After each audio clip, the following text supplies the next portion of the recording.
আমরা স্বাভাবিকভাবে যদি দুইটা বল থাকে ইউ এবং ভি অথবা পি এবং কিউ দেয়া আছে তাহলে ওইখান থেকে লব্ধি আর ইজিলি নির্ণয় করতে পারি।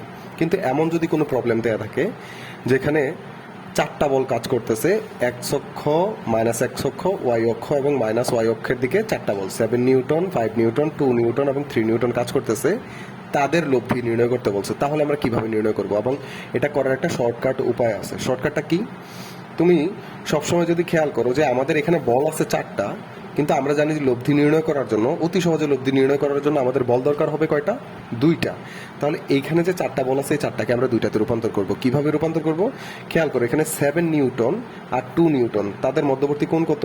আমরা দেখতেছি 180। আর 180 হলে আমরা কি বলতে পারি? তাদের যে লব্ধি হয়, যে আলফার মান যদি 180 হয়, তাদের লব্ধি হয় আর মিনিমাম। আর মিনিমামের মান কি? পি ডিফারেন্স কিউ, অর্থাৎ তাদের বিয়োগফলের সমান। এখানে বড় বলের মান 7 নিউটন, ছোট বলের মান 2 নিউটন। তাহলে অ্যাকচুয়ালি তাদের বিয়োগফল কত হবে? 5 নিউটন। তাহলে এইদিকে আমাদের লব্ধি বল কত আসতেছে? এই দুইটার 7 এবং 2 নিউটনের লব্ধি আসতেছে 5 নিউটন। দুইটাকে আমরা একটাতে কনভার্ট করছি। ঠিক সিমিলার আমরা যদি দেখি এখানে 5 নিউটন আর 3 নিউটন, তাদের মধ্যবর্তী কোণ কত? 180। তার মানে আবার কি হবে? আর মিনিমাম হবে পি মাইনাস কিউ।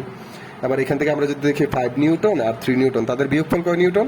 2 নিউটন। তাহলে উপর দিকে কয় নিউটন কাজ করতেছে? আমরা বলতে পারি উপর দিকে কাজ করতেছে 2 নিউটন। তাহলে বল ছিল আমাদের চারটা, এখন হয়ে গেছে কয়টা? দুইটা। এই দুইটা বলের আবার যদি আমরা লব্ধি নির্ণয় করি, লব্ধি কত হবে? আর আর ইজ ইকুয়াল টু আমরা কত বলতে পারি? আর ইজ ইকুয়াল টু হবে root over of 5 square plus 2 square, অর্থাৎ 25 প্লাস 4, রুট ওভার অফ 29। আর এটা হলো কি আমাদের লব্ধি আর এর মান, এবং এটা এত নিউটনই হবে।